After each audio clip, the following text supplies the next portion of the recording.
Hi friends, it's Melanie again, and I'm back out in my garden, and I wanted to show you some more of the beautiful flowers. We looked at some of the vegetables the last video that I did, but I also have some flowers, and I'm going to point to some of these.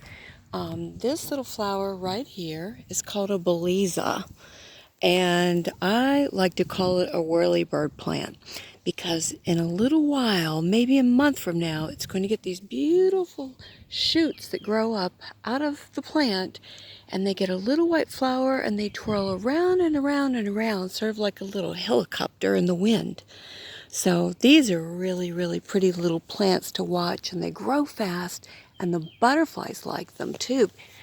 This is some Swiss chard, and that's one of the, it's like a power green that you can eat. You can put it in salad when it's like a baby, or you can saute it in a skillet with some olive oil and salt and pepper, and it's a really tasty little salad green. Let's see, what else do I have in my garden? I've got some bushes here, and here's some more flowers. I tried to plant a lot of flowers that have bright, colorful blossoms. These blossoms are like landing pads, like airplanes or helicopters need a landing pad. Well, flower blossoms are like that for butterflies and insects.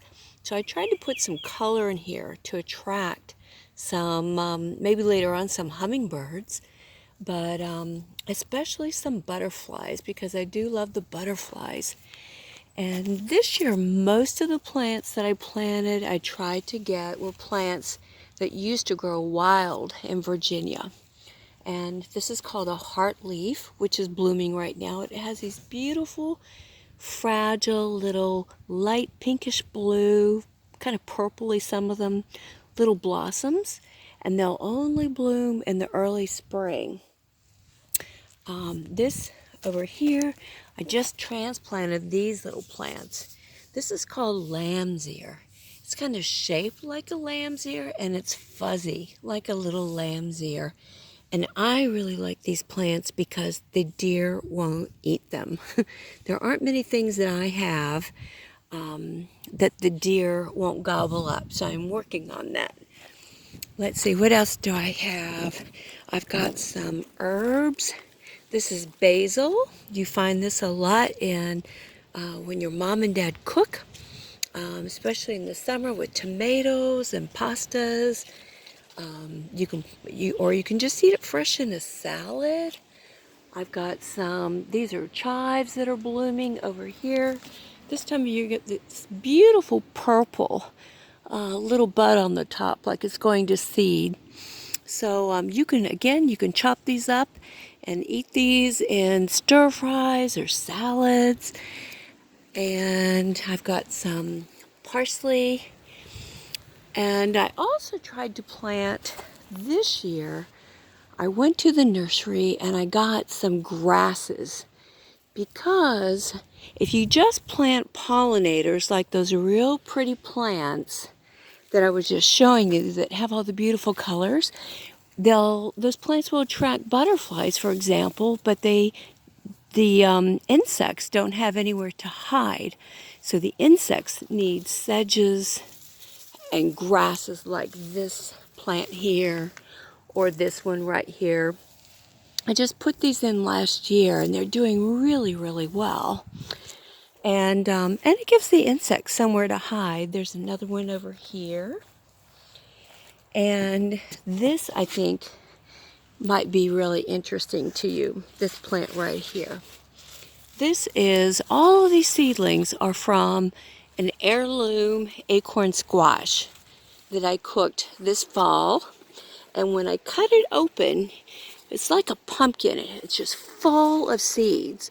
And I saved the seeds and I dried them, and look what happened. I stuck them in some dirt, and I've just got this mound of seedlings here.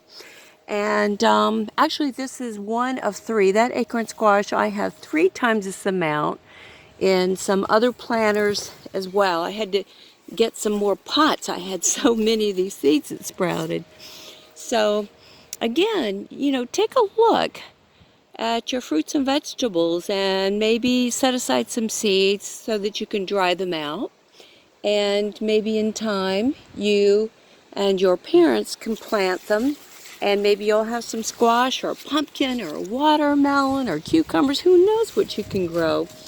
So oh, and here's one last little pot here. These seeds are seeds I saved from some flowers called zinnias. And in the summer they get real tall, and eventually these are going to have big long stems and beautiful, beautiful flowers of all different colors. So I dried some of those flowers last year, and then I pulled out the seeds and I put them in a baggie and I just stuck them in dirt. And look what happened. A little water and a little dirt, and it's like a miracle. I'm going to have all these beautiful zinnias all over again. So, you know, save your seeds. You can do this too at home, or you can even get some starter plants. This is sage right here, and this is another sage. They're both they taste the same. It's an herb, but the colors are different.